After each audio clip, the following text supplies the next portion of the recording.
어서 오십시오. 환영합니다. 애니멀 커뮤니케이터 에코현입니다. 반갑습니다. 어서 오세요.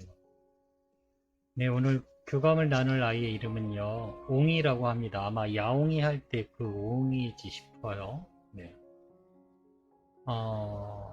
옹이의 엄마가 주신 질문은 이렇습니다. 옹이가 지금 있는 곳은 어떤지 궁금하다고 하셨어요. 엄마가 수술시켜서 많이 아프게 했기 때문에 엄마를 원망하고 있는지 네, 궁금하다 하셨고요. 세 번째 질문으로는요, 옹이의 아픔을 가늠할 수가 없었다고 하시는데, 옹이가 많이 아팠는지도 궁금하다 하셨거든요. 네, 네, 어쨌든, 네. 그리고 네 번째로는요, 옹이를 엄마 집으로 데려와서 행복하게 지냈는지도 궁금하다 하셨습니다.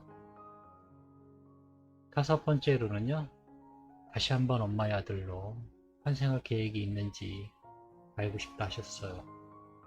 그리고 요청의 말 이렇게 남겨주셨습니다.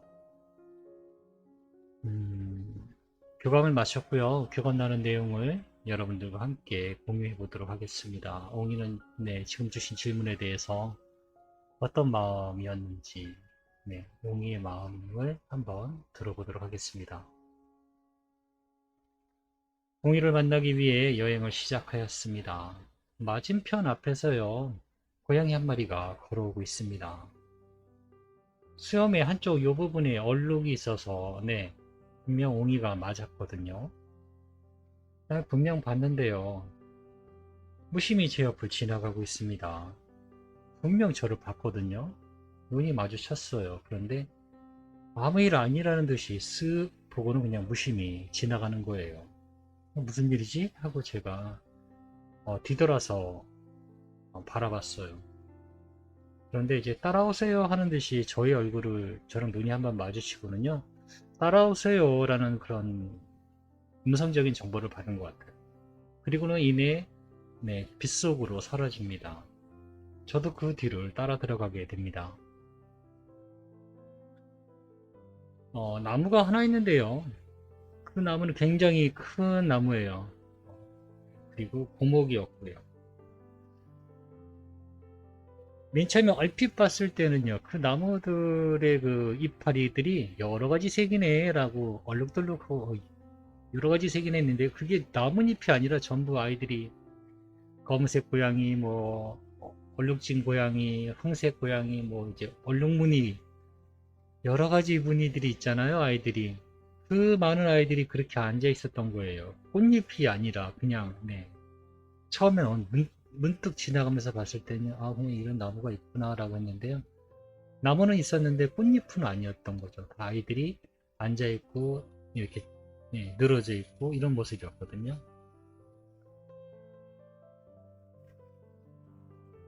다채로운 잎인 줄 알았는데 네, 고양이들이었던 거예요. 지나가기가 조금 부담스러웠어요. 왠지 나만 쳐다보고 있으니까. 네, 아이들이 전부 다 이렇게 절 쳐다보고 있는 게 너무 시선적으로 느껴지는 거죠. 계속 저는 앞에 가고 있는 옹이를 따라가고 있었거든요. 얼마쯤 가서요, 이런 나무에요, 구멍이 있어요. 새집 같이 생긴 구멍이요. 새집처럼, 뭐 다람쥐 집처럼 생겼다고 해야 될까요? 이런 구멍이 있어요. 그 구멍 안으로 쑥 들어갑니다. 모양은 새집처럼 생겼어요. 그래서 여기가 옹이가 있는 곳이니? 라고 제가 물어보았습니다. 네, 이곳에서 지내고 있습니다. 라고 하고 있어요. 목소리는 한 중학생 정도로 들리고 있거든요. 주변을 좀 둘러보니까요, 비슷한 나무들이 꽤 많아요. 전부 새집 같은 그런 구멍들이 다 나 있는 곳입니다. 네. 처음 보고, 야, 이건 무슨 고양이 맨션인가? 라는 생각이 들었던 것 같아요. 엄마는 지금 공이가 어떤 곳에 있는지 궁금하다고 하셔. 네, 이렇게 물어봤거든요. 그리고 나서 이렇게 조금 살짝 둘러봤어요. 어떤 환경인지 조금 더 보이는 게 있다면 전해주고 싶으니까요. 그런데 그 나무 끝이라고 할까요? 맨션 끝이라고 할까요? 그 뒤쪽으로 언덕도 아니고 뭐 언덕 비스무리한 곳이 있긴 한데요. 그것은 매우 반짝이는 것들이 많았어요. 네, 저걸 보고는 이런 곳에는 맞지 않는 것 같은데 전부 장난감인가? 라는 생각이 드는 거예요. 저거 장난감인가? 라는 생각이 들었습니다. 네, 그런 생각이 들을 때 몽이가 네, 맞아요 라고 합니다. 이곳에 와 있는 아이들이 전부 엄마에게서 받은 장난감들이 모여 있는 곳이에요 라고 합니다. 고양이 장난감들이요 엄청나게 많습니다. 그리고 전부 다 노란박석한 그런 컬러감이요 온갖 컬러. 네, 그리고 그냥 특징은 반짝거린다는 것들이에요. 전부 다. 네, 아이들이 이렇게 반짝거리는 걸 좋아하나 싶기도 하고요. 어떻게 지내고 있니? 제가 물어봤습니다. 편안함이 가득한 상태를 만끽하고 있어요 라고 합니다. 그리고 이어져서 오는 감정은요. 휴식, 느긋함, 태평함, 그리고 약간의 기다림도 있어요. 느껴지고 있습니다. 서두르지 않는 그런 상태, 그런 마음 상태가 전해져 오고 있습니다. 지금 아이는 그런 상태, 현재 지금 있는 상태가 이렇게 전해지고 있고요. 엄마가 옹이 수술시켜서 옹이가 많이 아파했을 텐데 혹시 엄마를 원망하지는 않는지 엄마 걱정하시던데 라고 이 질문도 물어보았습니다. 사실 수술하는 것은 별로 원하지 않았어요 라고 합니다. 왜? 왜 그랬어? 라고 제가 물으니까요. 이미 나을 것 같지 않았거든요. 그렇다고 원래대로 돌아갈 수 있는지도 자신이 없었어요 라고 합니다. 엄마를 원망하지는 않아요. 엄마에게서 눈물을 보았거든요. 아파하고 있었어요. 엄마도 저와 같이 아파했어요 라고 합니다. 그리고 잠시 좀 무언가를 생각하는 것 같은 약간의 텀이 좀 있었어요. 그리고는 미안했어요. 아파서 라고 합니다. 그리고 혼자 중얼거린 듯한 얘기 같은데요. 이게 정확하게 들린 건 아닌데 엄마가 네,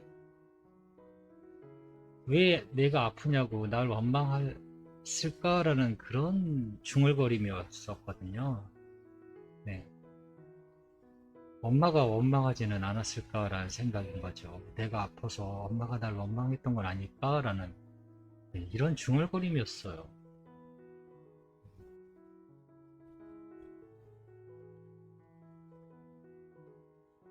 네, 그 다음 질문으로는요. 옹이가 많이 아팠는지에 대한 질문이거든요. 근데 제가 이걸 임의로 바꿨습니다. 저는 사실 아이가 죽을 때 또는 무지개 다리 건널 때 직접적인 사인이 되든 아니든 간에요. 고통에 대한 질문은 물어보지 않습니다. 무지개 다리 건널 때 많이 아팠어? 어떻게 아팠어?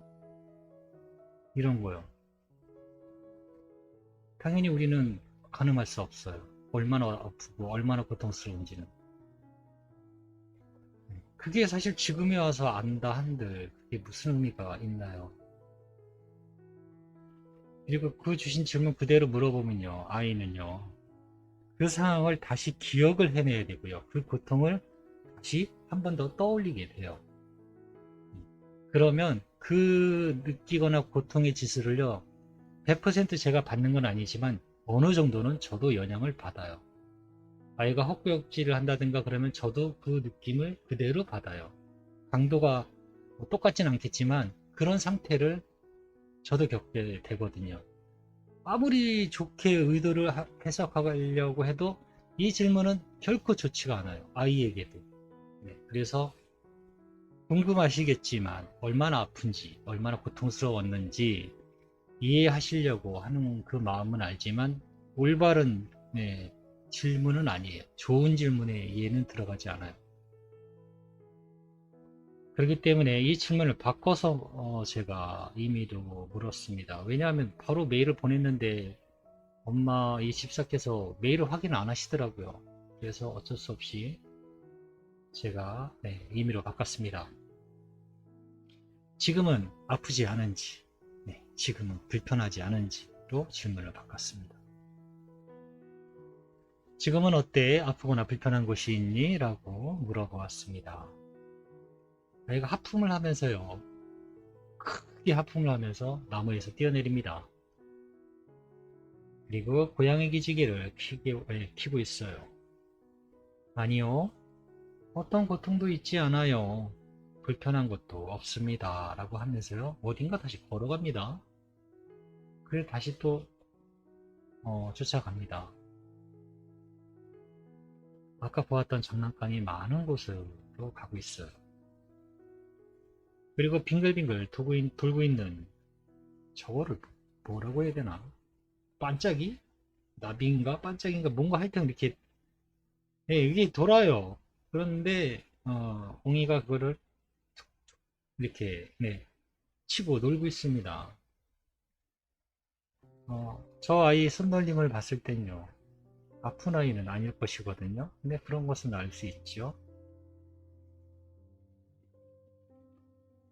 다음 질문을 물어봤습니다. 옹이를 엄마 집으로 데려왔을 때 함께하고 있는 다른 동물 친구들과 행복했니? 라고 물어보았습니다. 네, 저는 행복했습니다. 다들 저에게 잘 대해주었어요. 힘들었다든가 괴로웠다든가 하는 기억이 없습니다. 모두 친절했으니까요. 라고 합니다.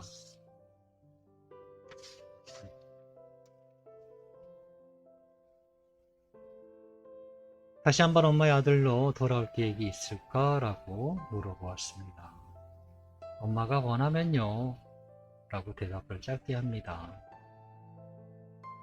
원하시니까 이렇게 물어보신 거 아닐까? 라고 제가 다시 물어보는데요. 아직 저를 이렇게 바라보지는 않아요. 그냥 여전히 그 반짝이는 것을 잡으려고 이렇게 하면서 그거에 집중하면서 제 얘기를 건성으로 듣는 건지는 모르겠지만 어쨌든 그런 형색을 하고 있어요. 엄마가 원하면요. 라고. 엄마가 원하면 다시 만날 수 있어요. 라고 합니다. 이런 식으로. 말수가 별로 없는 것일까? 라는 생각이 들어요. 왠지 꼭 필요한 말만 한다라는 느낌을 받고 있어요. 보통 고양이들은요, 뭐 말이 많은 편은 아니지만, 그래도 웬만큼은 이야기를 자기 주장이 강한 편이라서 말들을 잘 하는데, 옹이는 꼭 필요한 말만 한다라는 느낌을 받고 있습니다. 성격일까라는 생각 들고 있어요. 저에게 요청하신 요청의 말을 전했습니다. 다시 태어난다면 꼭 엄마 아들로 돌아와 달라고 하셔. 혹시나 엄마가 옹이를 찾지 못한다면 엄마를 꼭 찾아와 주기를 바란다고 전해 주셨어. 사랑한다고 이 말 꼭 전해달라고 엄마가 부탁하셨어. 라고 저에게 전해주신 요청의 말을 전했습니다. 저에게 다가와요. 그러더니 옹이의 몸으로 저의 다리를 이렇게 비비고 있습니다. 쓱쓱 돌면 팔자로 이렇게 비비고 있어요. 고마워요. 그 말 전해주어서 라고 합니다. 저에게 이렇게 고맙다는 인사를 몸으로 남겨주었습니다. 저는 이렇게 옹이와 교감을 마쳤습니다. 사실 남겨주신 말, 요청의 말 중에는요, 길고양이로 태어나지 말라고 전해달라고 하셨거든요. 그런데 이 말은 전할 수가 없었어요. 여러 가지 이유가 있었습니다. 첫째는요, 고양이들이 길고양이로 태어나는 이유가 있을 것입니다. 그건 우리 생각에 그냥 무조건 그렇게 태어나지 말라고 이야기할 이유, 뭐 그게 아무것도 없어요. 그럴 만한 이유가 있을 것이고요. 그리고 그렇게 이야기를 한다면 옹이를 부정하게 되는 것입니다. 옹이도 길냥이였기 때문에 길냥이였음에도 불구하고 엄마에게 온 것이거든요. 엄마에게 품에 안긴 것인데 길냥이로 오지 말라는 거는요. 옹이를 부정하는 것과 같아요. 옹이를 슬프게 하는 말입니다. 그래서 전하지 않은 것이고요. 또 다른 이유는요. 엄마가 옹이를 못 찾으면 옹이보러 찾아오라 했는데 그러면은 만약에 길냥이로 태어났어요. 그럼 나는 엄마에게 가고 싶어도 못 갈 수 있어요. 왜? 엄마가 길냥이로는 오지 말라 했기 때문에. 네. 그래서 또 그 말도 전할 수가 없는 것이 되는 것입니다. 모든 탄생의 배경에는요, 분명히 이유가 있을 것입니다. 단지 우리가 모를 뿐이죠. 네. 길냥이로 태어나는 것이 나쁜 것인지 좋은 것인지는 모르겠어요. 아직 길냥이들과 교감을 나눠본 게 사실 거의 없어요. 몇 번 있긴 한데 요거 얻어먹은 거 그렇게 기억이 없어요. 네. 길냥이한테 요거 얻어먹은 건 있어요. 꺼져라는 얘기. 방해하지 말고 꺼져. 이런 욕은 얻어먹은 적은 있거든요. 그러니까 길냥이들하고 교감을 해서요. 뭐 행복하다 뭐 이렇게 친숙하게 교감을 나눠보질 않아서 저도 자세히는 그들의 마음 상태를 그들이 행복한지 아니면 정말 불행한지는 잘 모르겠어요. 대부분 이제 집사들이 있는 케어를 받고 있는 고양이들과 교감을 해봤지 길냥이하고는 네, 거의 서너 번도 안 될 것 같은데 네. 없기 때문에 그들이 정말 불행한지는 알 수 없어요. 네. 만족하면서 살 수도 있잖아요. 그렇기 때문에 길냥이로는 오지 마라고 말을 전할 수 없었던 것입니다. 네. 저는 이렇게 옹이와 교감을 마쳤습니다. 고맙습니다. 감사합니다.